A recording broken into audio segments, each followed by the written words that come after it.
नर मुनि सब करते पूजा।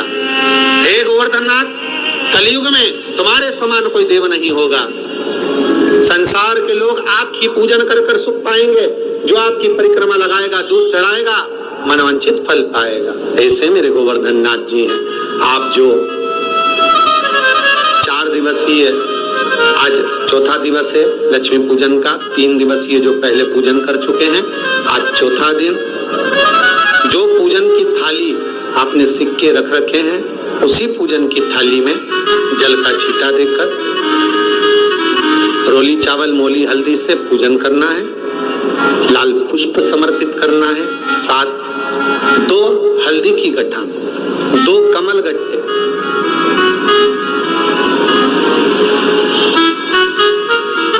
2 तरह का मीठा हो तो वो महाराज आप समर्पित करें।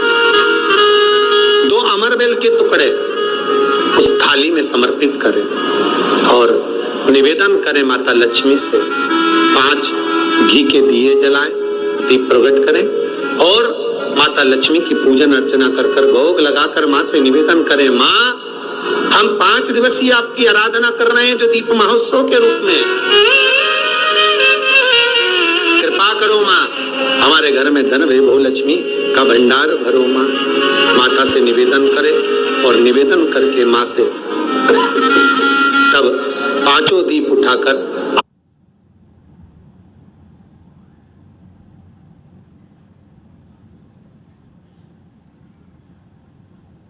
आरती करिए माता लक्ष्मी की और लक्ष्मी माता की आरती कर उन दीपों को, एक जहां गोवर्धननाथ जी का पूजन आपने करा है, एक दीप वहां लगा दीजिए जो सुबह आपने गिरिराज जी का पूजन करा। दूसरा दीप पानी के परिंदे के पास लगा दीजिए जो हंडा आपने पानी का भरा हुआ है। तीसरा दीप घर के हॉल में जो मुख्य द्वार हो उसके पास में, जो मुख्य द्वार हो उसके नजदीक में लगा दीजिए महाराज। चौथा दीप तुलसी के क्यारे के पास लगाइए। 5वां दीप जहां पर माता लक्ष्मी का पूजन करा है वहां पर विराजमान कर दीजिए। ऐसे 5 स्थान पर 5 दियों को रखो, दूध चढ़ाएगा, मनवांछित फल पाएगा। ऐसे मेरे गोवर्धननाथ जी हैं। आप जो 4 दिवसीय, आज चौथा दिवस है लक्ष्मी पूजन का, 3 दिवसीय जो पहले पूजन कर चुके हैं, आज चौथा दिन। जो पूजन की थाली आपने सिक्के रख रखे हैं, उसी पूजन की थाली में जल का छींटा देकर रोली चावल मोली हल्दी से पूजन करना है। लाल पुष्प समर्पित करना है। 2 हल्दी की गठा, 2 कमल गट्टे,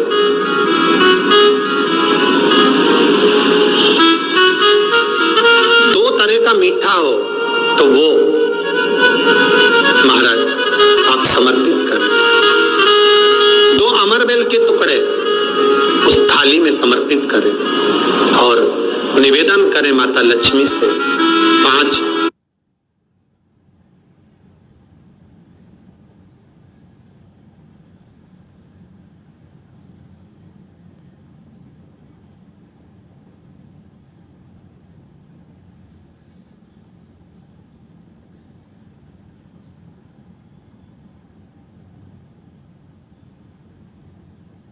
घी के दिए जलाएं, दीप प्रकट करें और माता लक्ष्मी की पूजन अर्चना कर कर भोग लगाकर माँ से निवेदन करें, माँ हम 5 दिवसीय आपकी आराधना कर रहे हैं जो दीप महोत्सव के रूप में।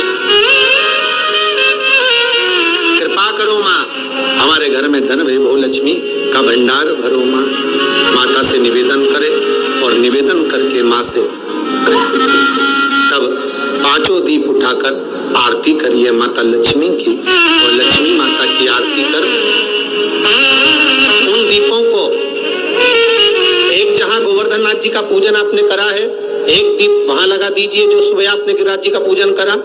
दूसरा दीप पानी के परिंदे के पास लगा दीजिए जो हंडा आपने पानी का भरा हुआ है। तीसरा दीप घर के हॉल में जो मुख्य द्वार हो उसके पास में, जो मुख्य द्वार हो उसके नजदीक में लगा दीजिए महाराज। चौथा तुलसी के क्यारे के पास लगाइए। 5वां दीप जहां पर माता लक्ष्मी का पूजन करा है वहां पर विराजमान कर दीजिए। ऐसे 5 स्थान पर 5 दियों को रखो। थोड़ी देर द्वार के पास में माता लक्ष्मी का आवाहन करो। माता लक्ष्मी से विनती करो, हे माँ आप हमारे घर में सदा विराजमान रहिए। और बाबा गोवर्धन नाथ जी से, गोवर्धन का मतलब होता है गो मतलब लक्ष्मी, वर्धन मतलब वृद्धि, जो लक्ष्मी की वृद्धि करने वाले, जो संपदा के देने वाले, लक्ष्मी को प्रदान करने वाले, ऐसे गोवर्धन नाथ बाबा आप हमारे घर में संपदा की वृद्धि करिए, लक्ष्मी की वृद्धि करिए। बाबा से निवेदन करो। महाराज, हे गिरिराज बाबा, तेरी कृपा, तेरी माता लक्ष्मी की हम पूजन कर रहे हैं। ये भाव रखकर गोवर्धन नाथ जी का पूजन कर, स्मरण कर, माता लक्ष्मी का पूजन स्मरण कर। चौथे दिन की जब पूजन पूर्ण हो महाराज, तब अपन अगले दिन 5वें दिवस की पूजन का फिर क्रम लेवेंगे। और कल जब अपन 5वें दिवस की पूजन करेंगे तो उस थाली के सिक्कों को कहाँ रखना है, कैसे उठाना है, कैसे विराजमान करना है, उसका वर्णन कल की कथा में श्रवण करेंगे। कल की कथा में अपन श्रवण करेंगे। दीपावली की जो 5 दिवसीय पूजन आप कर रहे हैं, उसमें जो पूजन आपने थाली में रखकर करी है, जिसमें 2 सिक्के चांदी का और आपने सादा सिक्का रखकर उसको बांधकर जो पूजन करी है, उसी थाली में वापिस आज 1 कमलगट्टा, 1 हल्दी की गठान, 1 अमरबिल का टुकड़ा और घी के 5 दिए लगाइए। माता लक्ष्मी को पूजन कर कर कंकु, हरौली, हल्दी, मौली, चंदन, चावल, मेहंदी, अबीर, गुलाल, लाल पुष्प आदि से पूजन कर कर माता की आरती करी है भोग लगाकर। और अच्छा मुहूर्त देखकर, लाभ और शुभ घड़ी को देखकर, झोली पे सार कर अपनी माता लक्ष्मी को प्रणाम कर कर माता से निवेदन करो, हे माँ अब आप हमारे घर के अंदर, हमारे भवन में सदा विराजमान रहो। और माता को अपनी झोली में वो 2 सिक्के जो रखे हैं उसको झोली में डाल लीजिए। 1 कमलगट्टा, 1 हल्दी की गठान, 1 अमरबिल का टुकड़ा अपनी झोली में डाल लीजिए। और वहां से चौकी को, आटे को हटा दो, थाली को हटा दो और थोड़ा सा हाथ में जल लेकर वहां पर पोंछा फेर दो। और जो झोली में आपके सिक्के रखे हैं, अमरबिल, कमलगट्टा, हल्दी की गांठ जो रखी है, उसको सिक्के के साथ एक डब्बी में या एक वस्त्र में अपनी तिजोरी, अलमारी में जो शुभ घड़ी है उसके अंतर्गत लक्ष्मी जी का नाम लेकर रख दीजिए। 5 दिए जो भगवान के सामने रखे थे, उसमें से 1 दिया जिस अलमारी में, जिस तिजोरी में तुमने लक्ष्मी रखी है, उसी अलमारी, उसी तिजोरी के ऊपर उस दिए को रख दीजिए या उसके साइड में रख दीजिए। 4 दिए में से 1 दिया मंदिर में रखिए, 1 दिया पानी के स्थान पर रखिए, 1 दिया तुलसी जी के क्यारे पर रखिए और 1 दीप घर के हॉल में रखिए। महाराज ऐसे 5 दियों का स्मरण करते हुए माता लक्ष्मी का स्मरण करिए। द्वार पर थोड़ा सा पीला चावल डालकर अंदर की ओर प्रवेश कर लीजिए। बस ये 5 दिवसीय पूजन जो आप माता लक्ष्मी की सुंदर शिव लक्ष्मी पूजन का स्मरण कर रहे थे, वो आज विराम की ओर है। आप सभी ने अपने अपने घरों में दीपमाली का दीप उत्सव मनाया है, दीपमाली का दीप उत्सव मनाया है। उसकी बहुत बहुत आप सभी को बधाई हो, बहुत बहुत साधुवाद। पूर्ण 5 दिवसीय पूजन का आनंद आप सभी ने ग्रहण किया। आप सभी को दीपोत्सव की, कार्तिक का महीना जिसको दामोदर मास भी कहा जाता है, जिसमें भगवान देवाधिदेव महादेव, भगवान शिव जो संपूर्ण जगत का कल्याण करने वाले हैं, संपूर्ण जगत का भंडार भरने वाले हैं,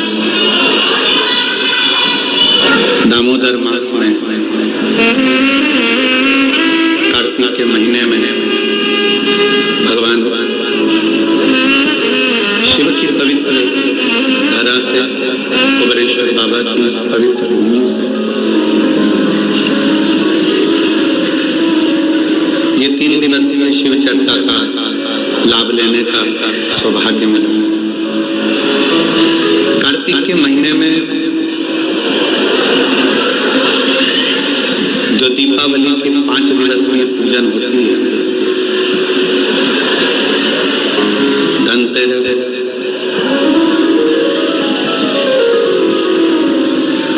नरक चौदस, रूप चौदस, फिर रूप चौदस के बाद में दीपावली, दीपावली के बाद में गोवर्धन पूजन, फिर दूज। इससे 5 दिन तक दीपावली महापर्व को मनाया जाता है। ये तो हो गई मनुष्य की, मानव की दीपावली।